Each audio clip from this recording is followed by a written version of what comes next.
kana buɗe kwalin wayan ba abin da za ka fara gani sai illa Infinix Note 12 BIP kamar yadda kuke gani. Muka je ta gefe abu na gaba ba kuma bane illa wannan kwalin muka buɗe da muga abubuwan da suke cikin kwalin. Na farko dai kamar yadda kuke gani sim slot din nan ne, sannan sai wannan dan littafin. Abu na gaba kuma wannan fake dollar din ne, sannan sai katin MTN din nan da take zuwa da shi, sannan sai wannan dan littafin, sai kuma pouch din da take zuwa da shi da wannan pouch din take zuwa. Abu na gaba kuma ba kuma bane illa wannan screen guard din da take zuwa da shi a cikin kwalin, sannan sai kuma charger da take zuwa da shi da wannan charger take zuwa. Wannan shine kan charger mai 120 watts na charger, sannan sai earpiece din nan. Abu na gaba kuma wannan USB ne da take zuwa da shi. Duka na maka kawo shan unboxing yanzu kuma zamu shiga cikin review.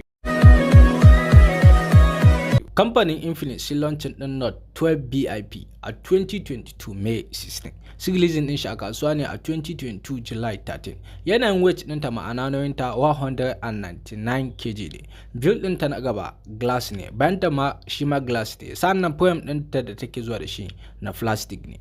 A gefen sim wace da take zuwa da dual sim, display ɗinta kuma AMOLED ne, sannan screen ne da yake zuwa da 120 Hz, size ɗinta kuma 6.7 inches.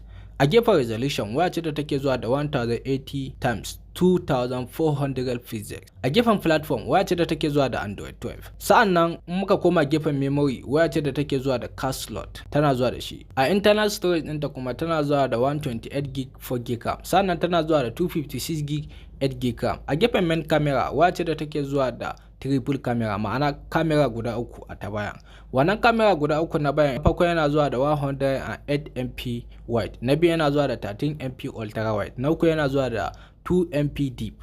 Sannan a gefen bidiyo za ka yi shooting 1440p at 30 fps, sannan za ka yi shooting video 1080p at 60 fps. A gefen selfie camera waya ce da take zuwa da single camera, ma'ana camera guda ɗaya ta gaba.